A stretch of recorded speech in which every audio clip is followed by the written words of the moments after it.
بالله من الشيطان الرجيم. بسم الله الرحمن الرحيم. إن الذين قالوا ربنا الله ثم استقاموا تتنزل عليهم الملائكة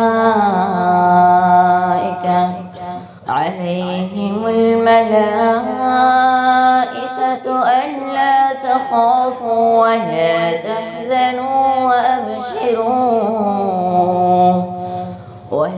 تحزنوا وأبشروا بالجنة التي كنتم توعدون. نحن أولياؤكم في الحياة الدنيا وفي الآخرة، ولكم فيها ما تشتهي أنفسكم ولكم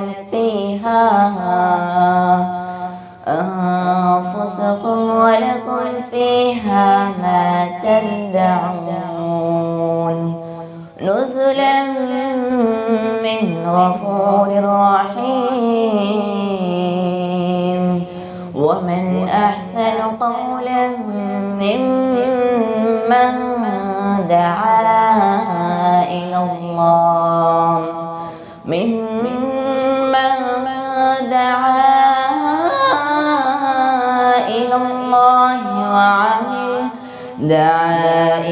الله وعمل صالحا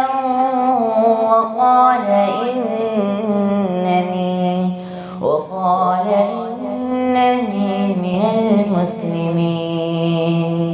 ولا تستوي الحسنة ولا السيئة، ادفع بالتي هي أحسن فإذا الذي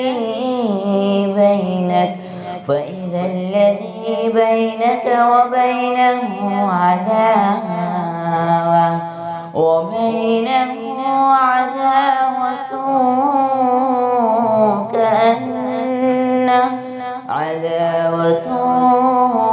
كأنه ولي حميم.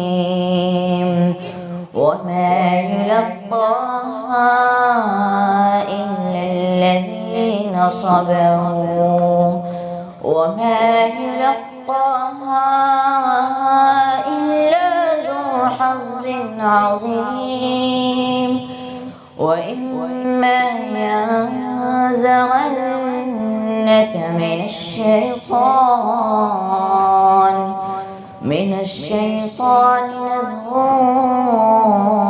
فاستعذ بالله إنه هو السميع العليم. صدق الله العظيم.